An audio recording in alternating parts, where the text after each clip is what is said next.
चलो भाई, आज करते हैं शानदार वाली प्रैक्टिस। आज कुछ ऐसे कंजंक्शंस लाए हूं मैं जिनका बहुत ज्यादा बोलचाल में यूज होता है। आज ये कंजंक्शंस को प्रैक्टिकली 10 मिनट की क्लास में डिटेल में सिर्फ प्रैक्टिस करा रहा हूं, पढ़ा नहीं रहा हूं। पढ़ाने के तो काफी सारे सेशंस मैंने ऑलरेडी अपलोड वीडियो लेसन कर दिए हैं, लेकिन आज इसमें हम लोग टोटल प्रैक्टिस करने वाले हैं। तो भाई मैं आपको सबको बता दूं कि कंजंक्शन में सेंटेंसेस जुड़ते हैं और जो कंजंक्शंस जिस तरीके से लिखे हैं उसी के अकॉर्डिंग हम इसको स्टडी भी करेंगे। तो देखो यहां पर सबसे पहला कंजंक्शन मैंने लिया एज इफ। एज इफ का मतलब होता है मानो जैसे। क्या होता है?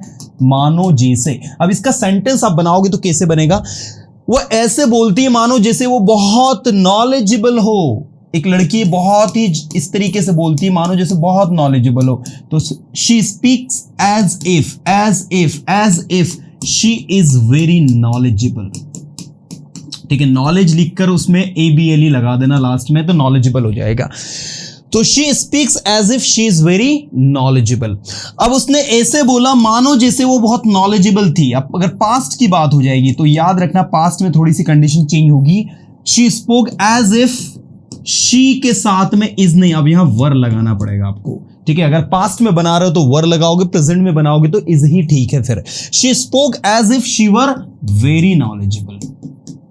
तो कुछ इस तरीके से आपको इसको याद रखना है। तो सबसे पहला आपको जिसको प्रैक्टिस करना है वो क्या है आपका?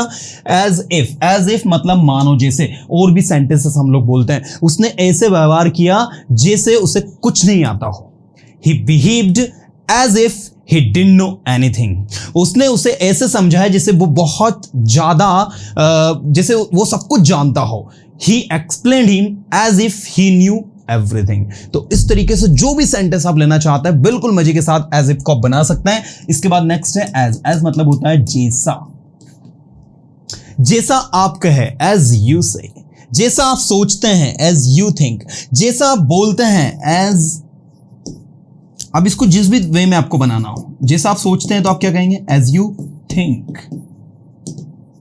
जैसा आप बोलते हैं एज यू स्पीक। जैसा मैं करूंगा जैसा आप कह रहे हो, I will do as you are saying. कुछ इस तरीके से बनेगा इंग्लिश में, I will do as you are saying. तो एज मतलब क्या होता है? जैसा। तो ये इस तरीके से आपको वर्क करता है। करो जैसा आप कर सकते हो। करो जैसा आप कर सकते हो। Do as you can. करो जैसा मैं बोल रहा हूं। Do as I am saying. और भी ऐसे जो भी सेंटेंस आप कमेंट करके, मुझे चाहता हूं जो मैं पढ़ा रहा हूं सबके एक एक सेंटेंस कमेंट बॉक्स में लिखकर मुझे भेजो। देखते कितने लोग सही करते हैं।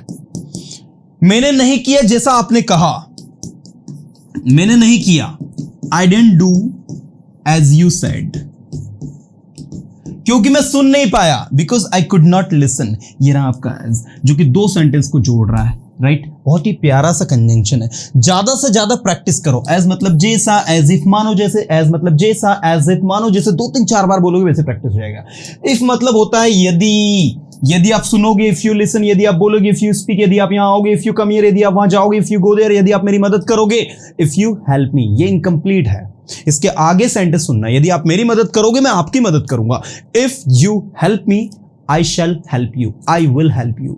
यदि आप समय की वैल्यू करोगे, समय आपकी वैल्यू करेगा। If you value the time, time will value you. याद रखिएगा, इसमें पहला सेंटेंस आपको प्रेजेंट टेंस में बनाना है। अगर आप समय की वैल्यू करोगे, if you value the time,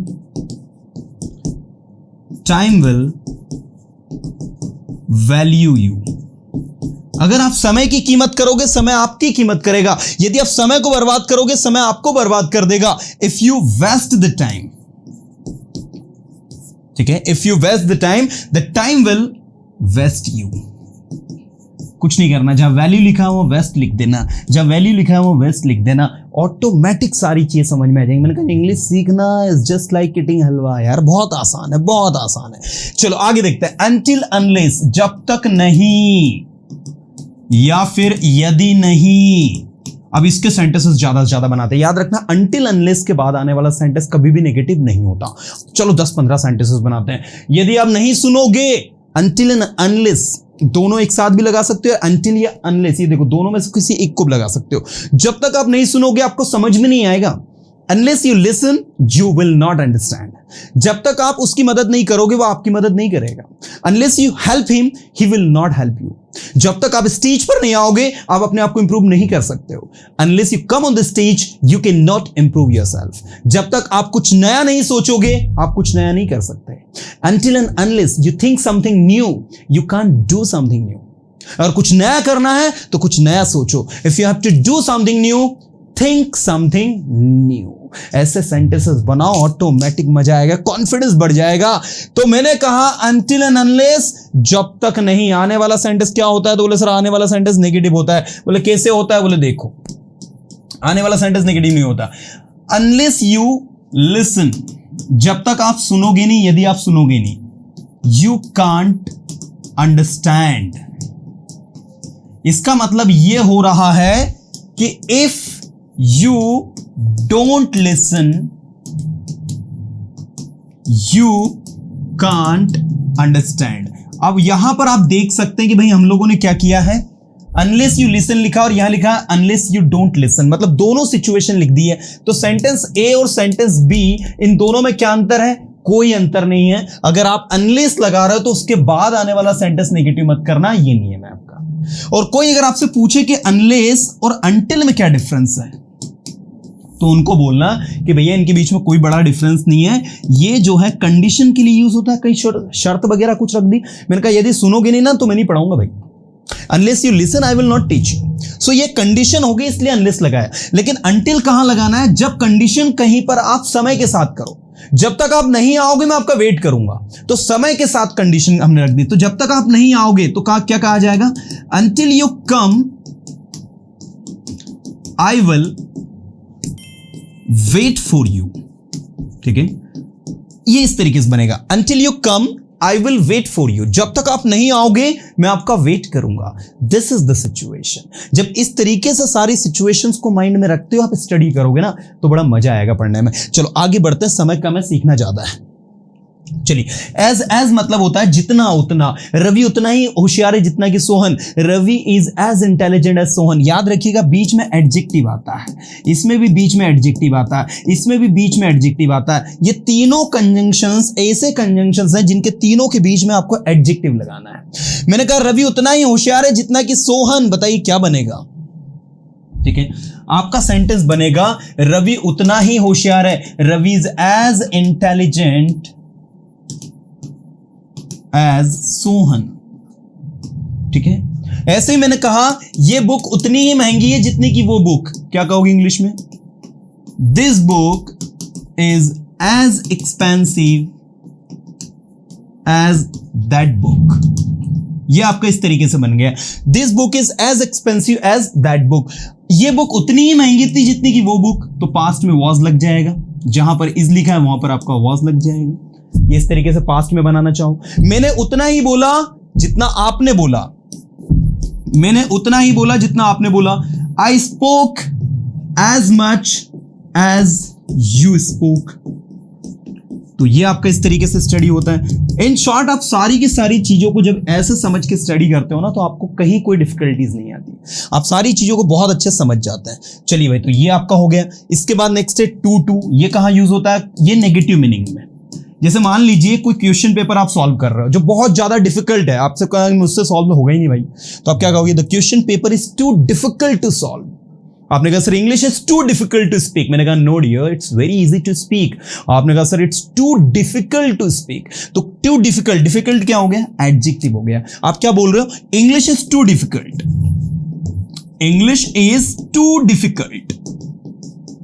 अब आप कहोगे सर क्या मैं ऐसा बोल सकता हूं English is too easy to learn? नहीं, आपका इजी पॉजिटिव मीनिंग को कैरी कर रहा है। आपको टू के बाद में उन्हीं नेगेटिव मीनिंग को कैरी करना जो काम नहीं हो सकता है। जैसे मैंने कहा एक नदी बहुत ज्यादा गहरी है, तो आपने कहा the river is too deep to jump. तो क्या कहोगे? नदी इतनी गहरी है कि हम कूद उसमें नहीं सकते, ज्यादा ही कुछ गहरी है। तो इसी तरीके से जब आप कोई नेगेटिव मीनिंग दे, जैसे मान लीजिए कुछ प्रोडक्ट बहुत ही कॉस्टली है, इतना कॉस्टली कि आप नहीं परचेस कर सकते, नहीं अफोर्ड कर सकते, तो आप क्या कहोगे? The product is too costly to buy, I can't buy it, it's very costly, you know। तो इस तरीके से वहां पर टू का यूज करके और अगले उसमें टू के बाद आप वर्ब की फर्स्ट फॉर्म लगा दे। ठीक है, the English is too difficult to speak. But English tough नहीं है जब आप पर्सोना इंस्टीट्यूट से जुड़े हो, राइट? ये थोड़ा सा याद रखना। If you are the part of Persona institute then English is just going to easy for you. चलिए आगे देखिए, अब सो दैट कैसे यूज होता है। रवि इतना होशियार है कि वो कुछ भी कर सकता है, तो इसमें कंप्लीट मीनिंग आता है। इसमें टू के जस्ट बाद में आप वर्ब लगाते हो, लेकिन इसमें दैट के बाद एक कंप्लीट सेंटेंस आता है। जैसे आप देखो, इसमें आपने क्या कहा, English is too difficult to speak, लेकिन इसमें क्या कहोगे, English is so difficult that I can't speak. ठीक है, English is so difficult that I can't speak. English इतनी डिफिकल्ट है कि मैं नहीं बोल सकता। तो एक्चुअल में टू और सो दैट कहीं ना कहीं मिलते जुलते मीनिंग को कैरी करता है, लेकिन टू वाले में टू के जस्ट बाद वर्ब आ जाती है और दैट के बाद इसमें कंप्लीट सेंटेंस आता है। ये थोड़ा सा ध्यान देंगे। इसके बाद लास्ट में सच दैट, तो याद रखना यहां पर आता है नाउन। सच के बाद याद रखिएगा नाउन आता है। मैंने कहा Nisha is such a girl that can do anything. Nisha एक ऐसी लड़की जो कुछ भी कर सकती है। Ravi such a boy that knows everything. Ravi एक ऐसा लड़का जो सब कुछ जानता है। तो दैट आपका जो है, सच दैट जो है ये नाउन के आगे यूज होता है स्टूडेंट, और सो दैट जो होता है, ये सो जो है एडजेक्टिव के आगे लगता है, सच जो है नाउन के आगे लगता है। ऐसे भी आप इसको याद रख सकते हो। तो अब आप मुझे कमेंट करके बताओ कि क्या ये 7 से 8 कंजंक्शंस आपके दिमाग में फिट हुए। सबके एक एक कमेंट अगर आप सच में मेरे सेशंस को देखते हो, आपको समझ में आता है, आपको मजा आता है, तो अभी के अभी है ना कमेंट बॉक्स में एज इफ का एक सेंटेंस, एज का एक सेंटेंस, इफ का एक सेंटेंस, अंटिल अनलेस का एक सेंटेंस, एज का एक सेंटेंस, पूरे के पूरे 8 कंजंक्शंस के एक एक सेंटेंस कमेंट बॉक्स में लिखो। देखता हूं कितने स्टूडेंट पूरे 8 सेंटेंस विद ऑनेस्टी बनाते। कॉपी पेस्ट मत करना कि किसी दूसरे ने कमेंट किया उसका कमेंट कॉपी पेस्ट करके नीचे लिख दिया। अगर सीखना है तो मैं हूं पर्सोना इंस्टीट्यूट का ट्रेनर अजय सिंह राजपूत, आपके साथ हमेशा आपकी मदद करने के लिए। चलिए मिलूंगा नेक्स्ट वीडियो में कुछ अच्छे कंटेंट के साथ में student. Till then tata bye, have a good day to all. जय हिंद।